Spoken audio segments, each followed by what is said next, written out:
नमस्कार दोस्तों, analogue electronics lecture series में आप सबका बहुत स्वागत है। इस वीडियो में हम डबल ट्यून्ड एम्पलीफायर के बारे में इन डिटेल डिस्कस करने वाले हैं। तो सबसे पहले इसके बेसिक पॉइंट पढ़ते हैं। डबल ट्यून्ड एम्पलीफायर का मतलब है कि एक ऐसा एम्पलीफायर जिसके लोड पे हमने दो टैंक सर्किट्स को कनेक्टेड किया हुआ है। तो इसका मतलब two mutual coupled parallel LC circuits are used as a load. Parallel LC circuits को ही हम टैंक सर्किट भी कह देते हैं। अब हर टैंक सर्किट का अपना एक रेजोनेटिंग फ्रीक्वेंसी होगा, तो जितने भी टैंक सर्किट हमने यूज़ किए हैं दैट इज़ टू, तो हर टैंक सर्किट का जो ऑपरेटिंग रेजोनेटिंग फ्रीक्वेंसी है वो बिल्कुल सेम होना चाहिए। ये कंडीशन है, तभी आपका डबल ट्यून्ड एम्पलीफायर बनेगा। तो जितने भी आपके एलसी सर्किट्स यहाँ यूज़ होंगे उनका रेजोनेटिंग फ्रीक्वेंसी सेम होना चाहिए। आपको पता है कि जो रेजोनेटिंग फ्रीक्वेंसी है उसका फार्मूला क्या होता है। मान लीजिए मैं इस टैंक सर्किट का C1 L1 के कॉम्बिनेशन में F0 नोट है, इसका मैं निकालना चाहता हूँ। ये होगा 1/2π L1 × C1। दूसरा जो टैंक सर्किट है जो L2 और C2 के कॉम्बिनेशन से बना है, उसका जो रेजोनेटिंग फ्रीक्वेंसी है वो मान लीजिए F02 है, और वो कैसे होगा, दैट इज़ 1/2π L2 × C2। तो कंडीशन ये है कि आपको डबल ट्यून्ड एम्पलीफायर बनाना है, तो ये जो फ्रीक्वेंसी है F01 और जो F02 फ्रीक्वेंसी है ये दोनों सेम होने चाहिए। अब जो सर्किट है, सर्किट आप इजीली समझ सकते हो। सिंगल ट्यून में हमने यहाँ जो कलेक्टर एंड पे जो लोड था वो एक टैंक सर्किट से जुड़ा था, यहाँ पे दो टैंक सर्किट जोड़ दिए हैं। अगर इन दोनों इंडक्टेंस का एक इंटरेक्शन होगा तो डेफिनेटली यहाँ पे एक म्यूचुअल इंडक्टेंस भी होगा, that is M, right. I hope transformer में आपने इन सब कॉन्सेप्ट्स को देख लिया होगा कि जब दो इंडक्टेंस आपस में जुड़ते हैं, सीरीज हो या पैरेलल हो, तो उनके बीच में एक म्यूचुअल इंडक्टेंस भी होता है। वो आपका कंस्ट्रक्टिव एडिशन भी दे सकता है या आपका सब्ट्रैक्शन भी दे सकता है, डिपेंड करता है आपके डॉट्स कैसे हैं। तो बाकी का सर्किट आपका एज इट इज़ ही है। यहाँ लोड पे आपके दो टैंक सर्किट यूज़ हो रखे हैं। अब बात करते हैं डबल ट्यून्ड एम्पलीफायर की कुछ एडवांटेज ये है कि इन एम्पलीफायर्स की वजह से आपका फ्रीक्वेंसी रिस्पॉन्स काफ़ी अच्छा हो जाता है। वो कैसे? अब कैसे पता लगे कि मुझे फ्रीक्वेंसी रिस्पॉन्स मेरा अच्छा हो गया? इसका मतलब ये होगा कि अब ये एम्पलीफायर सिर्फ एक ही पर्टिकुलर फ्रीक्वेंसी पे अच्छा गेन नहीं देंगे, कुछ रेंज ऑफ फ्रीक्वेंसीज पे बहुत अच्छा गेन देना स्टार्ट करेंगे। दूसरा क्या है, गेन आपका कांस्टेंट। डेफिनेटली जितनी भी आपकी बैंडविड्थ होगी इन एम्पलीफायर्स की, मोस्टली उन बैंडविड्थ्स में आपका गेन ऑलमोस्ट कांस्टेंट रहता है।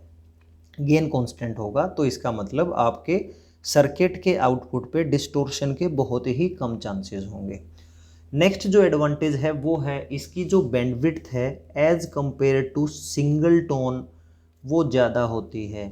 अब यूज़ कहाँ होता है? आपने कम्युनिकेशन सिस्टम में सुपर हेट्रोडाइन रिसीवर पढ़े होंगे। मैं भी उस लेक्चर सीरीज़ को धीरे धीरे कंप्लीट करूँगा। तो सुपर हेट्रोडाइन में जो इंटरमीडिएट फ्रीक्वेंसी एम्पलीफायर होते हैं, उन एम्पलीफायर्स में हम डबल टोन्ड एम्पलीफायर्स का यूज़ करते हैं। अब देखते हैं इसका फ्रीक्वेंसी रिस्पॉन्स। देखो, सबसे पहले तो मैं सिंगल टोन जो एम्पलीफायर है उसका फ्रीक्वेंसी रिस्पॉन्स बनाना चाहता हूँ।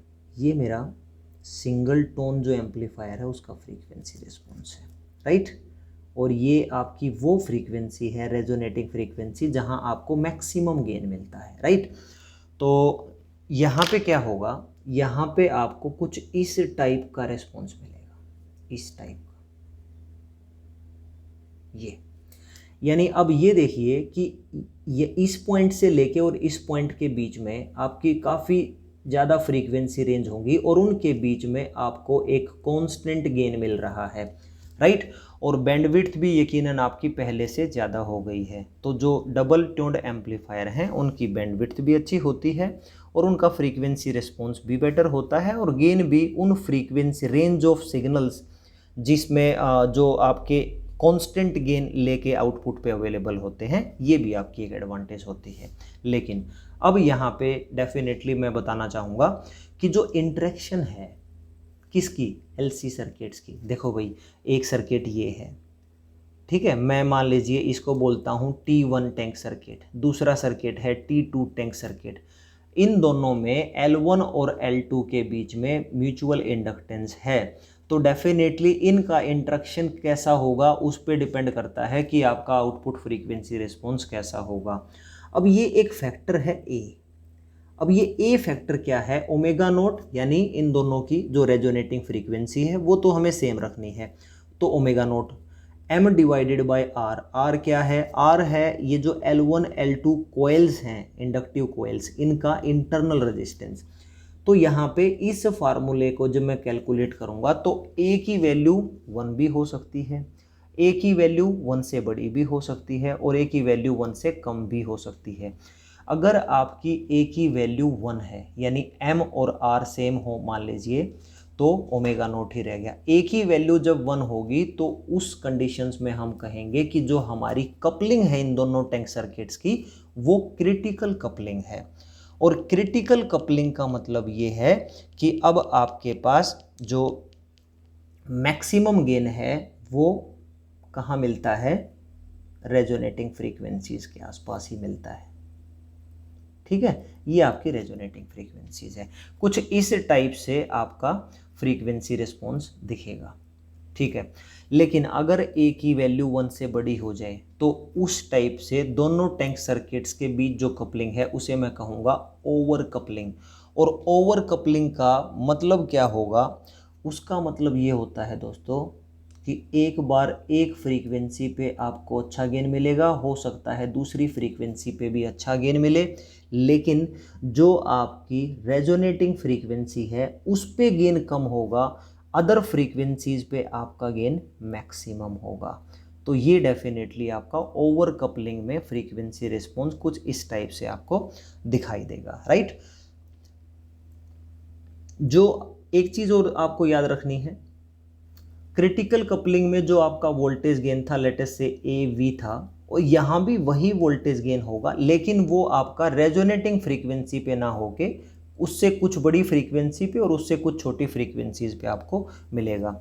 अब हम बात करते हैं A अगर आपका 1 से कम हो, ये जो A है अगर इसकी वैल्यू 1 से कम होगी तो उस केस में हम इन दोनों टैंक सर्किट्स के बीच जो कपलिंग है उसको कहेंगे अंडर कपलिंग ट्यून्ड एम्पलीफायर। और अंडर कपलिंग एम्पलीफायर में हमारा जो रिस्पॉन्स है वो कुछ ऐसा दिखाई देगा।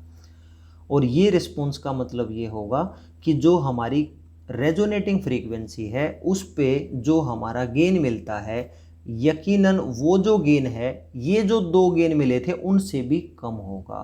तो ये जो AV है ये गेन डेफिनेटली कम होगा as compare to critical on over couplings.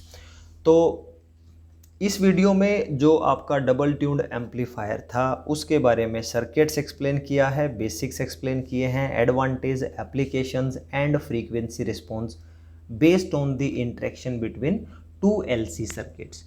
तो जो नेक्स्ट वीडियो होगा दोस्तों उसमें हम इन सभी ट्यून्ड एम्पलीफायर्स को अगर कैस्केड में कनेक्ट करें तो कैसा बिहेवियर होगा वो सब इन डिटेल एक्सप्लेन करेंगे। आई होप ये वीडियो आपको पसंद आया होगा। वीडियो अच्छा लगे तो कमेंट बॉक्स में अपना फीडबैक ज़रूर दें और अपने फ्रेंड्स में इन वीडियोज़ को शेयर करें। Thank you so much for watching this video.